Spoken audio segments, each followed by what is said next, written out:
Ne parlera pas de la santé des yeux, mais plutôt de l'UDPS. C'est le professeur Raphaël Moussampa. Bonjour, professeur. Bonjour, madame. Vous venez parler de votre ouvrage que vous venez de publier. Il s'agit de l'UDPS, repères historiques et perspectives d'avenir. Professeur, pourquoi un livre sur l'UDPS aujourd'hui? Quelle est la nécessité? Merci beaucoup, madame, pour la question. L'UDPS a été créé en 1982. Malheureusement, force est de constater que jusqu'à ce jour, beaucoup de membres de l'UDPS, y compris des cadres, ne connaissent pas très bien les repères historiques de ce parti politique. Et cela surtout à l'intérieur du pays. Vous savez que l'UDPS a été créé à Kinshasa. Et à l'intérieur, on n'a pas grande connaissance de l'UDPS. Ensuite, en tant que témoin vivant, en tant que cadre de ce parti, j'ai senti le devoir de laisser des traces. Et enfin, un parti politique doit avoir des archives à l'UDPS jusqu'à présent. Dans beaucoup de cas, c'est de l'oralité.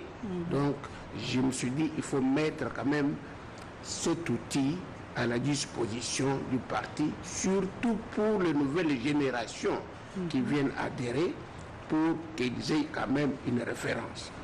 Oui, professeur, c'était par souci de léguer l'histoire de l'UDPS, mais souvent, cette histoire même de l'UDPS est souvent liée à la personnalité des fondateurs, notamment d'Étienne Tshisekedi, de feu Étienne Tshisekedi. Je suis absolument d'accord avec vous, madame. C'est tout à fait normal. Vous savez, une action politique, ça commence toujours par un groupe de gens. Et ce sont ces gens-là qui sont les fondateurs de l'UDPS, ceux qui ont accepté, n'est-ce pas, de mettre sur pied ce parti politique. C'est normal que nous puissions parler de ces gens-là. C'est normal que nous puissions, n'est-ce pas, parler de leur action.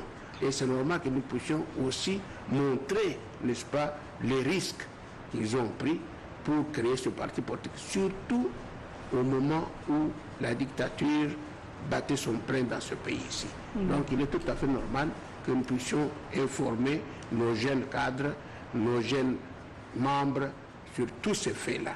Oui, vous avez parlé de l'historique, mais il y a quand même des perspectives aussi d'avenir. Absolument. Quelles sont Oui, c'est justement, ça fait partie de la deuxième partie de mon livre. Oui, madame, nous ne sommes pas seulement contentés de ce qui s'est passé. Nous voulons aussi envisager l'avenir. Qu'est-ce que nous voulons? Nous voulons pérenniser l'action de l'UDPS. L'UDPS est un parti d'avant-garde, donc le fer de lance de la démocratie ici au pays. Nous devons préserver tout cela.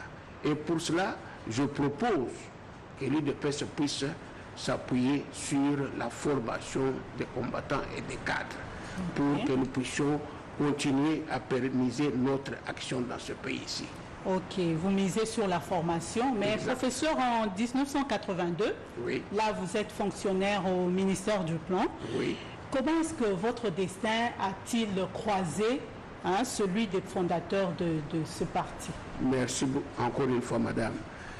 Avant d'arriver à l'UDPS, je dois rappeler un fait.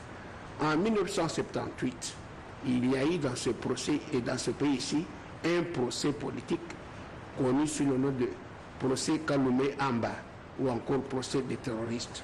Il s'est fait que personnellement j'étais impliqué dans ce procès et que j'étais aussi traduit devant la justice et je suis passé devant la barre. Quand bien même j'étais acquitté, j'étais devenu farouchement opposé au régime du président Mobutu.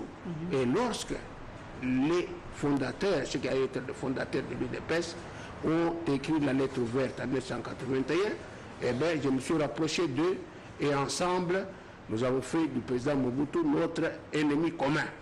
Donc, c'est comme ça que je me suis retrouvé aux côtés de ces braves fondateurs de l'UDPS. Merci beaucoup, professeur. Vous avez beaucoup de choses à raconter. Vous serez reçu peut-être dans une émission beaucoup plus élaborée. Et donc, celui qui veut retracer l'historique de l'UDPS, je vous recommande cet ouvrage du professeur